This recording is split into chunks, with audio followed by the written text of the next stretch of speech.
Spider-Man, I'm going to suck your plasma because I'm so tortured. Oh, Morbius, you pale plasma-sucking son of a bitch, go bone yourself! How can you say? Oh, hey guys, how's it going? Your friendly neighborhood nerd scum here once again, coming at you with another episode of Nerd Needs. That's right, the show where I share with all of you guys the things that I need from deep down inside my nerd scum soul.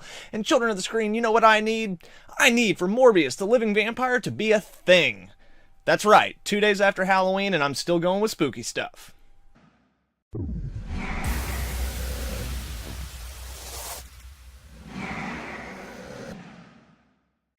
Michael Morbius was created by Roy Thomas and Gil Kane, first appearing in Amazing Spider-Man number 101 in October of 1971.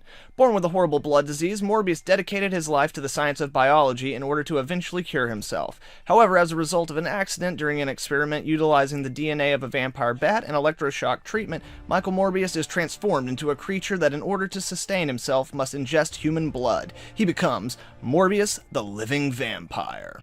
Morbius has appeared in numerous titles throughout Marvel's publication, playing both small and large roles in major Marvel events. But in terms of his own book, he has never had one definitive run, or at least not one that has permeated the pop culture zeitgeist in a long-lasting or transformative way. In fact, the closest that Morbius has ever really come is probably in the 90s with his appearances in Spider-Man the Animated Series, in which his character had to be substantially changed in order to appease the censorship board at the time. The character needs a new book to once again put him in the public consciousness, establishing the potential of the character and his placement in the overall Marvel Universe. And with recent rumors and even confirmations that Jared Leto will now be playing this character in a movie, the time for the revitalization of Michael Morbius is now.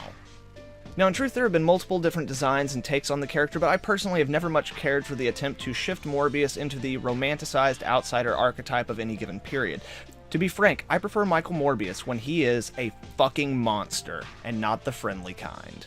That's right, what I want is a Morbius book set in the horror genre that explores not only the horror of the victims that Morbius must take in order to survive, but his own internal horror, both that of his body as it transforms and begins to need new things, and the psychological horror that it takes on him having to live by these new Machiavellian standards in order to survive.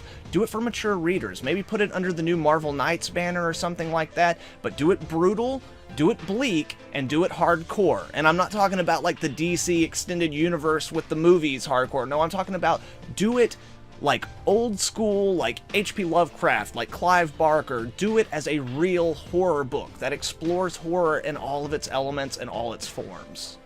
And again, Morbius has had his own book and multiple appearances, but never anything that's really managed to catch on in a meaningful way.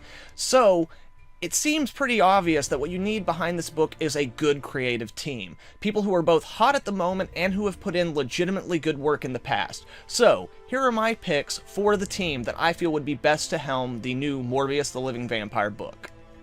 For writing duties on this book, I'm going to go with Jeff Lemire. Lemire is a consummate storyteller, whether it be in his writing or his illustration.